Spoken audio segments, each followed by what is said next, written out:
എല്ലാവർക്കും നമസ്കാരം.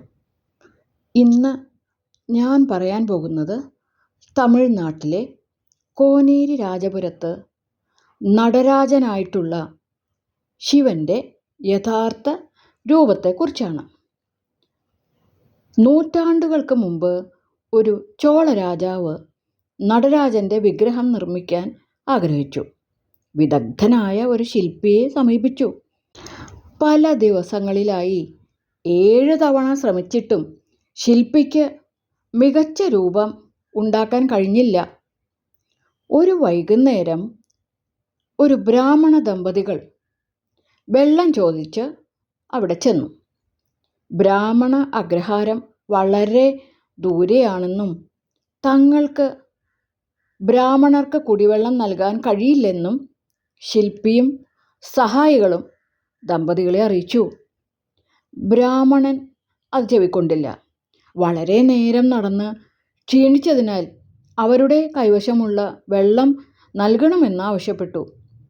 താഴ്ന്ന ജാതിക്കാരായ തങ്ങൾ ബ്രാഹ്മണന് ജലം നൽകിയാലുള്ള രാജകോപം ഭയന്നാകാം അവർ ബ്രാഹ്മണൻ്റെ ആവശ്യം വീണ്ടും നിരസിക്കുകയാണ് ഉണ്ടായത്. ബ്രാഹ്മണനാകട്ടെ അവൻ്റെ കയ്യിലുണ്ടായിരുന്ന പാത്രം കൊണ്ട് മൂശാരിയുടെ ആലയിലുണ്ടായിരുന്ന തിളയ്ക്കുന്ന ലോഹം കോരി കുടിച്ചു. ഇത് കണ്ട് അവിടെയുണ്ടായിരുന്നവരെല്ലാം നിലവിളിച്ചു. എന്നാൽ ബ്രാഹ്മണന് ഒപ്പമുണ്ടായിരുന്ന സ്ത്രീ മാത്രം ചിരിച്ചു. പെട്ടെന്ന് സന്ദർശകർ പുകമറയ്ക്കിടയിൽ അപ്രത്യക്ഷരായി. ശില്പിയും കൂട്ടുകാരും അപ്പോൾ പെട്ടെന്ന് നിദ്രയിലാണ്ടു. അവർ രാവിലെ ഉണർന്നപ്പോൾ ശില്പിക്ക് നിർമ്മിക്കാൻ കഴിയാതിരുന്ന നടരാജ വിഗ്രഹം എല്ലാ വിധത്തിലും പൂർണ്ണമായി അവിടെ കാണപ്പെട്ടേക്കുന്നു. ശിലകളുടെ ജീവൻ തുടിക്കുന്ന മനോഹരമായ നടരാജ വിഗ്രഹം കണ്ട് അവർ ആശ്ചര്യപ്പെട്ടു കേട്ടോ. ചോളരാജാവ് ഭഗവാന്റെ മഹത്വം കണ്ട് അത്ഭുതപ്പെട്ടു.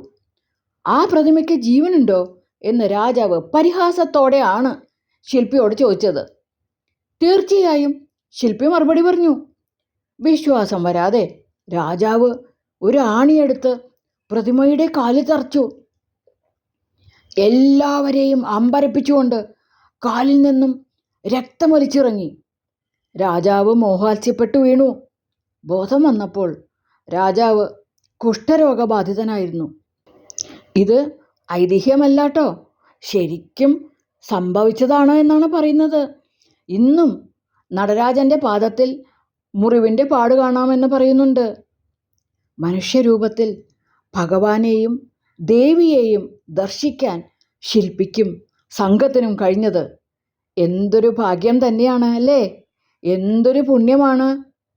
ഭഗവാനേ ശംഭോ മഹാദേവ. നന്ദി.